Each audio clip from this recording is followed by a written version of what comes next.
So what I have here are the brand new Mackie CR3.5 BT monitors, which I've had for about 2 weeks now. I've been using them daily, testing them out and pushing them to their limits, and today I'm going to be sharing my experience with you so that you can know if they're a good fit for you. Now before I get started, I want to mention that I did receive these monitors from Mackie, however they're not paying me to make this video, so anything and everything that I say about them is going to be my own opinion. However, if you are looking for a pair, I will have a link in the description and it's an affiliate link, so if you use it you'll be supporting the channel, which is always appreciated.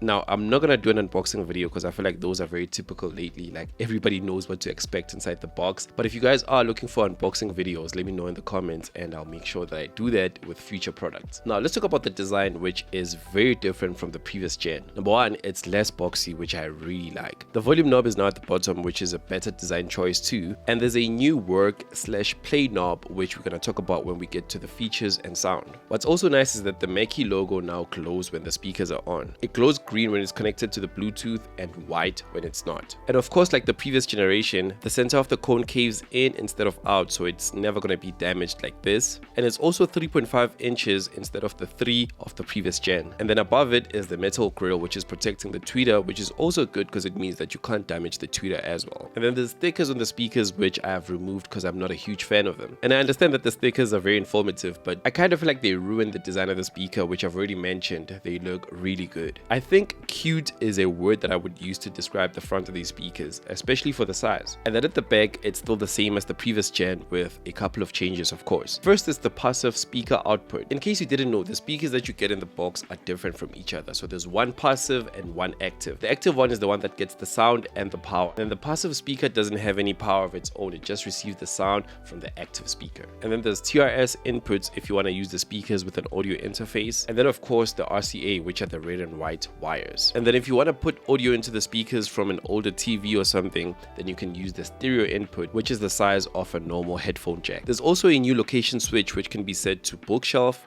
and desktop. When switching between the two, there was a slight difference in the sound, but in my opinion, it wasn't too noticeable. And then of course, there's the side selector. Remember that I told you that there's an active speaker and a passive speaker. So if you're gonna be using the active speaker on the right, like me, then you're gonna set it to right. And if it's gonna be on your left, then you switch it to the left. And then finally, there's the power cable, which is now detachable, unlike the previous gen. Now, before we get into the sound and features, if you're new to the channel, my name is Tozi. I make videos about music production, DJing, and the tech involved. And if that's something that's interesting to you, please consider subscribing. Now back to the video. So the sound on these speakers, it's, for lack of a better word, louder than it should be. Like, it doesn't make sense how loud these speakers are. Obviously they do distort at higher volumes, but that's true for any studio monitor ever. It's just worse for smaller ones. And then the sound, of course, is relatively flat. If you don't know what that means, it basically means that it's better for music production. If you need more clarity on that, you can watch my video on how to choose studio monitors using the link in the description. If you're not making music though, you can use the tone knob to adjust the sound. On the left, it's work, which is more flat and suitable for music production. And then on the right, it's play, which makes it sound more like consumer speakers where there's more bass and it's more suitable for like listening to music and consuming content. The difference between the two modes is very apparent, unlike the bookshelf and desktop modes. Now every time I post a video featuring speakers, there's always a guy that comments and says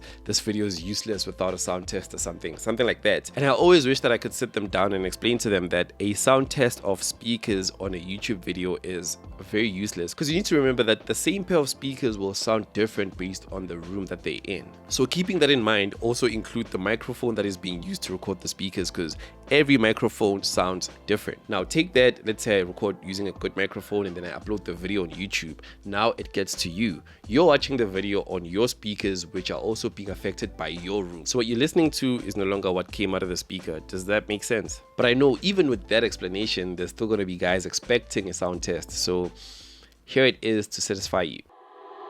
I remember every word you wrote, and baby, how it felt like growing up, climbing down the ladder of your soul, waiting on an ocean of your love. Yeah, I remember every word you wrote, baby, I've been waiting on an ocean of your love. You say my name, you sing it through the spark, save me, I've been waiting for an ocean of your love.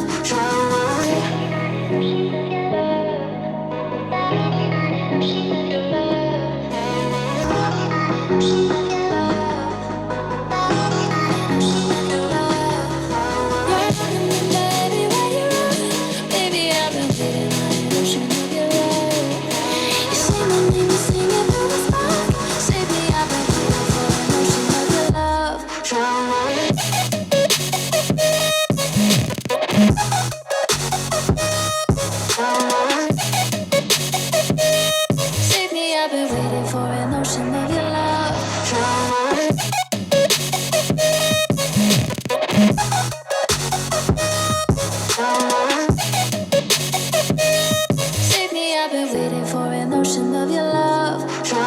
Now, I should mention that if you're going to be using them to make music, then you shouldn't place them the way that I did here. Ideally, they should be at ear level and facing you to form a triangle between you and the speakers. But that's a completely different topic that I should hopefully make a video about in the future. Now, should you buy these speakers?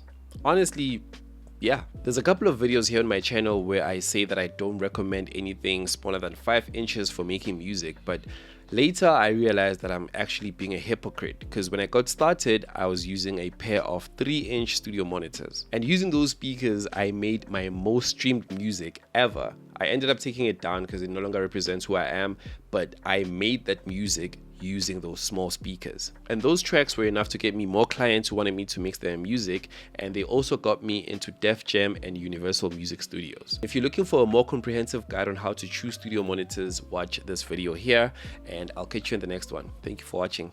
Peace.